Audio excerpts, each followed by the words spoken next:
Today was the gift that kept on giving. I recorded a post earlier. I went to push it live just now, and I listened to it, and the audio got recorded off of my webcam. So I will not subject your ears to that. This should be much, much better. If I now go to properties, it shows that it's using like a microphone as a microphone.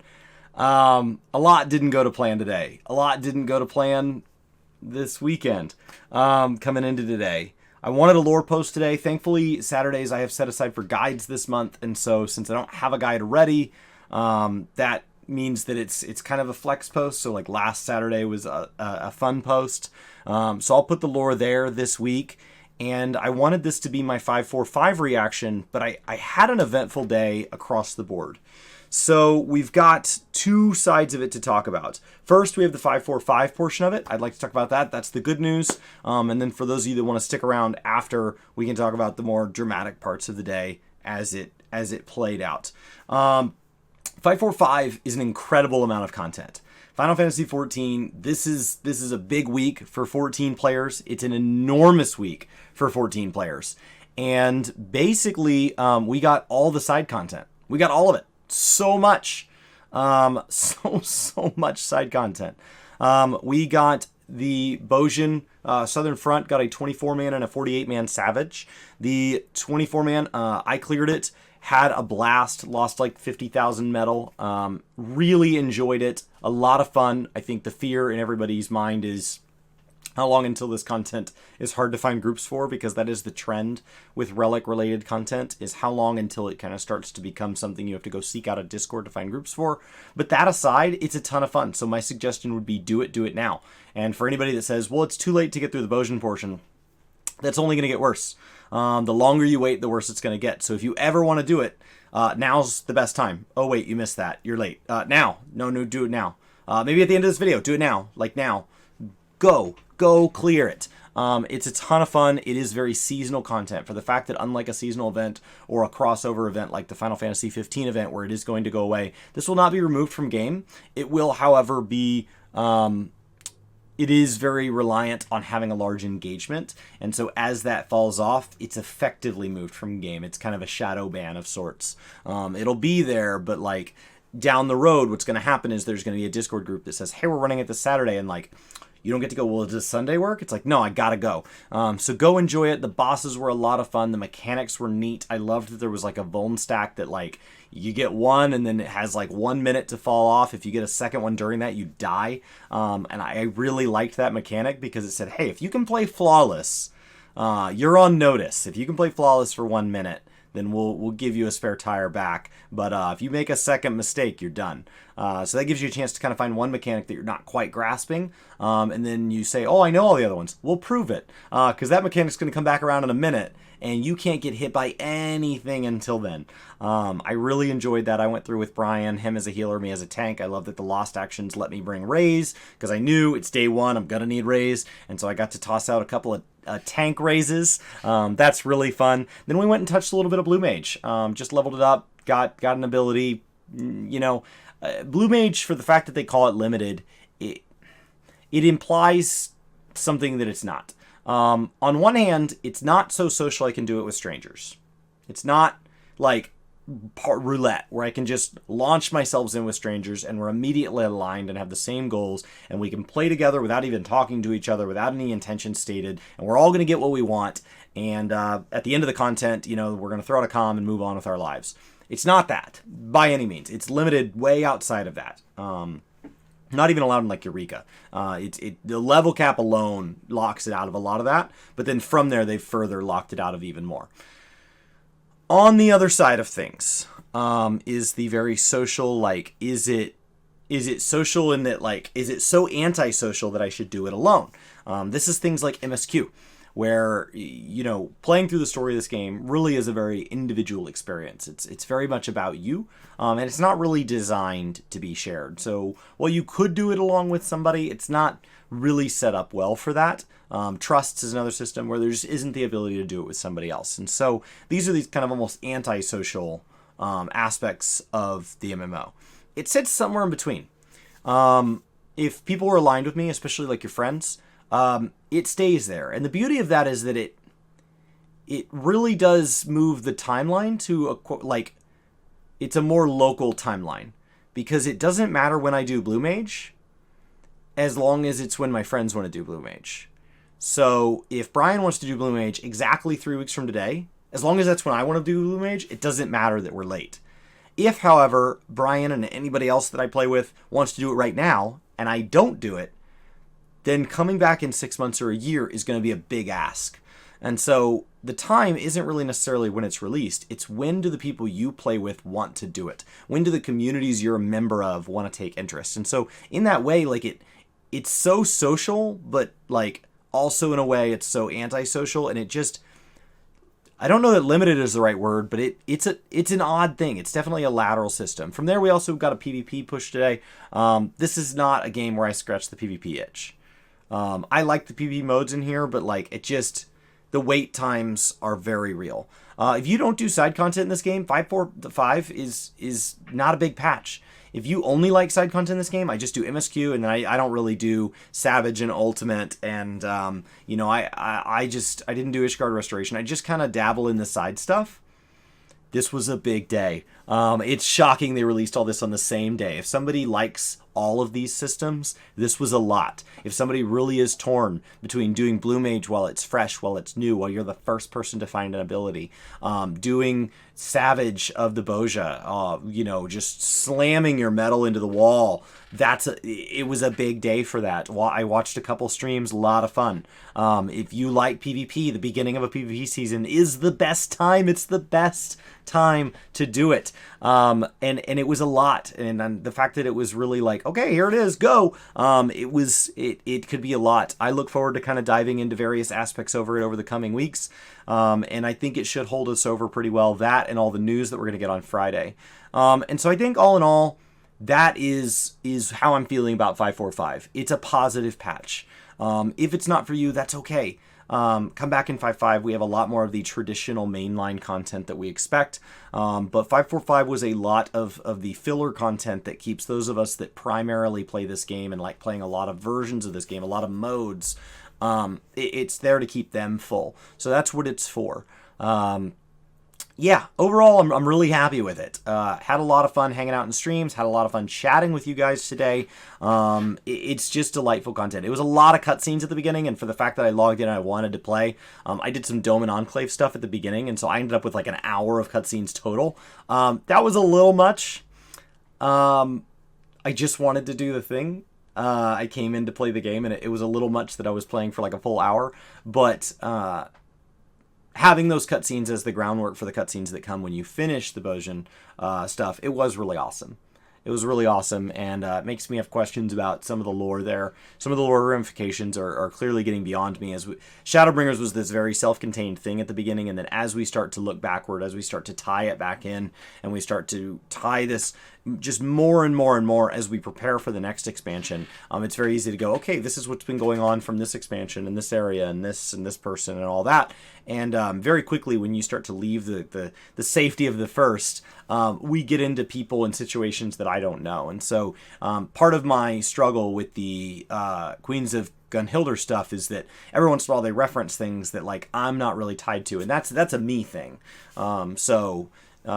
You know, if you're somebody who like me got into Shadowbringers lore and before that really wasn't your thing, you might find the Queens of Gunhildr stuff to be a little abstract. But you know, and I think for the fact that it wasn't voiced and all of that, it's a lot to read, especially when I was trying to say good morning to everybody and get into some crazy content. But it's good. It's good. I'm looking forward to it. I think there was some big moments there that would be worth going back and watching again once I have a little context around like more of, I guess, Stormblood lore, as well as some of the like Garlemald stuff that kind of takes place. There's some just general big questions that like I'm still very much lacking, and so as I fill those in, you know, that's what I get for trying to chew off lore that's at the end. I mean, eventually I was going to run into stuff that they didn't explain to me. So from there, let's move into the drama, right? So we got 9-10 minutes of positivity. The world is awesome. I think a few of you kind of understood I was a little frustrated today, and everybody kept kind of asking what's going on. Hey, why aren't you guys on Twitch and all of that? So I just wanted to kind of address it here because, this is a dialogue between us and you guys, and I wanted to kind of share that. So we got our partner app back. It was denied. First and foremost, I want to stop and say, that's fine. That's fine. That on its own, it was expected. We'd been denied in the past, and I expect to be not denied many more times into the future. The denial on its own didn't frustrate me. It came for the reason they said we lacked consistency. The only thing that can show that is time. There's only one way to prove that. You can't rush consistency. So the only way to show it is time. And so they're basically saying not yet. And that's fine. I can't argue with that. It's their platform. But I do want to stop and say, you guys have been a blast to hang out with. You've hung out with us on YouTube. You've hung out with us on Twitch. You've been here in video comments. You guys have responded to us on Twitter. Brian's done some community stuff, and you guys hang out with him there. Across the board, anything Brian and I are, the community support has been keep going, keep producing. Thank you so much. And the support has been overwhelming. And I don't need a check mark from Twitch to feel that the push here has been worthwhile. The energy that says, okay, December was about, do I want to do this? January was, do you guys want me to do this? And February is about consistency. It is the month of consistency. That was my goal. Today got massively off the rails, which is a bummer because, it's the second. Way to go, buddy. So the consistency over this month, that's the goal I'm looking to gain. And I want to get used to. It's still overwhelming support. The checkmark mostly is something that provides an opportunity for sponsorships. There are some sponsorships that only want to work with us if we have a checkmark. That tells me that the checkmark is a validation. It's a safety thing. Twitch wouldn't give it to somebody if they weren't legit. That's a simplistic way of doing it. As far as bang for their buck, it actually doesn't do a very good job of being a metric of how many people somebody reaches, what type of person. If you have a product that only really is useful for certain age groups or things like that, it doesn't really do a good job of showing demographics. It doesn't really show engagement. Are people actually there to hang out and engage with that streamer? If you're paying, some of these creators get paid to play another game.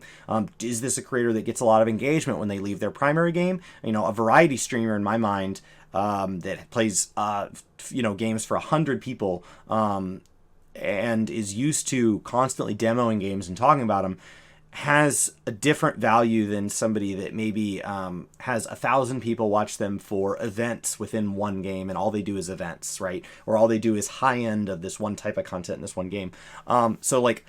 It doesn't do a good job of that, but that's not what sponsors look for. They look for the check mark, and then that ends up being the end of the conversation. And the reason I want sponsorships is, of course, for me, it's what makes this something that over time allows me to do things like right now, I'm not contributing anything to my retirement, and my wife covers our medical benefits and all of that. And it, of course, makes this more of a sustainable thing for me, but it also allows me to do things like upgrade my stream setup or do some giveaways. As we go into 6.0, I would love to be able to give away some copies of 6.0. I would love to be able to give away, if maybe a few of you got 6.0 and you wish you'd gotten the deluxe edition, maybe we can go back and we can give away some collector's deluxe upgrade things for people who are getting 6.0. These are all things, they cost money. And so to align with products that I'm reaching out to, there are already products I use. I already use a number of products that I like and I have liked for a long time. And so to tell you guys about that and then receive money that would allow me to buy you guys gifts, that sounds awesome. And so the checkmark is a part of that. It also turns on features such as squad streaming. This Friday we're co-streaming with Benny from Comic Storian. He has the checkmark. We don't. We could squad stream with him, right? We could do that. We could have things going on depending on the event and what the game is. There's a lot of collaborative projects we'd like to do, and there are things we've been invited to do with other creators, and they go, "Oh, sorry, you don't have the check mark." And that's not a dig against anything. They asked us. We just aren't allowed into that private club. So that's why I want it, but to get validation, to get and feel like I'm doing a good job and you guys like what's happening here, and that we're building a bigger and better and stronger community than ever before to talk about games and bring people together and help people get further into games. That's already happening, with or without it. It doesn't matter. So that's not really kind of what happened. But then I woke up this morning and like, here's where kind of some of the frustration that seeped out on stream came from. I was told be more consistent. All that takes is time. All I have to do is keep waking up, being ready to go live at 8 a.m. So I was up 6 a.m. working on stuff, watching some streams, hit go live right at 8 a.m. I'm ready. And Twitch takes the stream down, and the stream goes down. Their stuff is so messed up on the back end that my Streamlabs doesn't tell me it went down. You guys tell me. So I end up with a second monitor previewing my own stream so that I can see it go down because I'm not being notified because I didn't drop a single frame. My CPU didn't crank. My GPU didn't crank. Everything is fine. I'm just settled in, ready to do a patch day, a huge content day for 14. And all I want to do is focus on the content. I want to focus on the content. I want to hang out with you guys. I don't want to troubleshoot stream. If a stream label breaks, we're going to leave it broken. If something's weird with my camera, we're going to hot fix it. It'll be messy if I have to turn off an overlay. I don't care. It's patch day. Let's get into content. I'm here to play games. I'm here to be excited about games. And it goes down. We come back up, it goes down again. We come back up, it goes down again. Forget it. We'll just go to YouTube. We don't have a partner. We're not on an exclusive contract. So off we go to YouTube. That's very frustrating on its own. And so we clear the content and we move on. We have a great day. Then I'm checking my stuff later and Twitch says I'm live when I'm not and adds another 1.5 to 2 hours to my stream length and adds all of those at 0 viewers. Now I know we can't be at 0 viewers because I have stream avatars up and I can see the handful of you that left stream up. It's only 4 or 5 people, but like it's not 0. And so they're literally averaging in zeros. And so now I have this concurrence and like it's a number I don't care about. I don't care. Twitch cares. So I care because Twitch cares. What I look for is, are you guys having a good time? Am I having a good time? Is this something that's helping me generate content that I can then go talk about on YouTube? Is this content that gives me a broader sense of games? Is this something we can build a community around? Are we making an impact in the people who do choose to watch? And is the community overall headed in the right direction? Not one stream over the next, but over a general trend line. A bad day doesn't matter. You just pick yourself up and you go again. If you sit here and you hang on individual numbers day over day, you'll drive yourself nuts. So it's like the scale. Step on it every morning, write the number down. Don't care about the number, just write it down. And then as you have a whole list of numbers, look back and say, okay, we made a goal and we said, okay, we're going to make this effort and here's some metrics by which I can gauge if that's working. And then I can reach out to you guys and ask if you feel it's working, and based on your feelings and based on the metrics, maybe we can get a feel for what's working and what's not. So I don't care about a couple hours that are incorrect. But is Twitch going to, when I apply for partner again, or are they going to go, man, February 2nd, you sucked? Like, and so that's where I got frustrated, is that's where it kind of messed with my day. And so I needed to do a little more voiceover work to get this ARR stuff out, and I just couldn't do it. So between frustrating me, so I was just a little tilted. But I'm really fine. So I just wanted to put this kind of on the back half video. So the first half was all positive. The second half is me just letting off some steam. This is what 545 was to me. It was a full day, and it was an emotional roller coaster because I had this frustration with platforms, with just tech, and it seems like from the tech support side it wasn't intentional. They don't want it broken either, so they're not having a good day. It's not like they're like, yeah, creators are upset because we're struggling. Like that's not the goal. So I don't think that they did it intentionally. I don't think that it's just negligence. People are like, oh, more problems than ever, more viewers than ever. Like I think more creators than ever. Like it doesn't shock me. And so like it is a bummer. It is what it is. And all I can do is wake up and go live and be positive tomorrow. My plans have not changed an ounce. I'm going to go live tomorrow. We're going to do a chill stream, 8 a.m. to 2 p.m. on Twitch. That's the plan. Thursday, we're going to do a stream, 8 a.m. to 2 p.m. on Twitch. I'm going to clear some of this, maybe some Deliverum, maybe go cap out my my Revelation for the week, maybe run some Eden, maybe even try to get a parse on some tanks that I don't know what I'm doing and start getting a baseline of like, how bad do I suck, so that I have somewhere to build up from. Go check some XIV analysis and see what parts of my rotation are just so abysmally off that it's not like, I understand people are saying like XIV analysis isn't perfect or it is perfect or whatever. anything that can look at my rotation and go, okay, there's a whole button you're not even using. Like, let's just start there. Some of these tanks I leveled up entirely through like MSQ roulettes, leveling roulettes. So like I never used the level 70 through 80 abilities. They just weren't even allowed because that's the way syncing works. And so just getting in the habit of using some of these abilities, yeah, let's do that. Let's get in there. I find that with Dark Knight, I'm not using, you know, my Batman ability that everybody says is the whole reason for Dark Knight. And so like, that's what I want to do. Friday, I want to come do a live letter. I want to have a long stream and I want it to be on Twitch because that's what I committed to. That's where you guys are supporting me for, because that's what I told you I was going to do. I told you I was going to stream to Twitch 30 hours a week. I intend to stream to Twitch 30 hours a week. This is between us, you guys and me. I said I would make content. You said you would watch content. You said you would support me. Many of you subscribed literally months in advance. And I said, no problem. I'll be here months in advance. It's a back and forth. Some of you subscribe. Some of you agree to show up every day. You comment. You make inside jokes. You make me laugh. I make you laugh. We all have a great time. I just need the platform to be up. That's it. And yes, will we apply again? Absolutely. Will we get denied again? Most likely. Will we get denied many, many times? Probably. It's fine. It's fine, because like, while it would open doors for us to level the stream to even grander levels, I can have a great time without it. And honestly, as a silver lining, when it has issues, because I'm not locked into that check mark, I just went and streamed on YouTube. It's fine. It's fine. It's frustrating because it wasn't the plan. It wasn't where I told you guys to find me, but it's fine. If I'd had partner, I would have just kept going live on Twitch. And I would have just kept trying. And sometime around noon, I probably would have called it a day. And maybe come back for an evening stream or something like that. So it would have changed my perspective, and I would have had to respond to, okay, well, what contractually am I obligated to in this situation? When your platform goes down, can I stream somewhere else? I don't know. I haven't read the terms of the partner agreement. Maybe I can't. So like, will it open doors for me? Yes. Will it have actually closed some doors for me? Yes. So like, this is a direction we're choosing to move things. That's the plan right now. And if they deny us into perpetuity, maybe one day another plan does come along. You know, but as of today, Twitch appears to be the best place for us to create live content.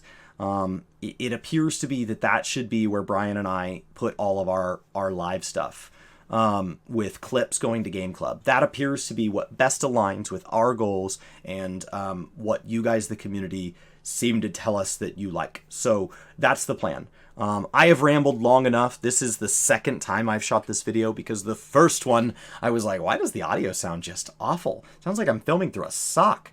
Well, I was. My webcam, turns out, doesn't have a very good microphone. So that's not what I bought this webcam for. It's an incredible webcam. I'm very happy with it, and it's very affordable if you ever want to get one. You know, if you want an affiliate link, I'll give you one. If not, it's the Logitech HD 1080p. You know, so like, I'm all for this. You know, I don't need to be paid to tell you this is a good one. But Logitech, if you'd like to pay me, I'll tell people it's a good one, because I already feel that way. So, you know, you want to send me a second one? We'll set up a dog cam. You want to set up a third one? Well, I don't know. We'll make it happen. So that's the sort of things I would want to do for plugs. Is I want to plug stuff that I already like and already aligns with the values that I have. And it doesn't have to be the exact product. If, you know, I drink Monster because it's the one I can buy in 10 packs that I like. But like, have you had the Red Bull Peach? It's phenomenal. So like, it's not that I only drink Monster. It's just the one that I can buy at a cheap unit price at my local grocery store, because they never seem to stock the flavors of the other ones I like. So that's the one I get. So I don't know. Hopefully this kind of shows my 545 reaction, followed by just kind of my reaction to the day and to the week as this has changed. Hopefully this is like a one-time rant, and hopefully I can get a lore video up for Saturday. I'm going to go get to work on it. This is coming up really late. I got to get Wednesday's post up right after this.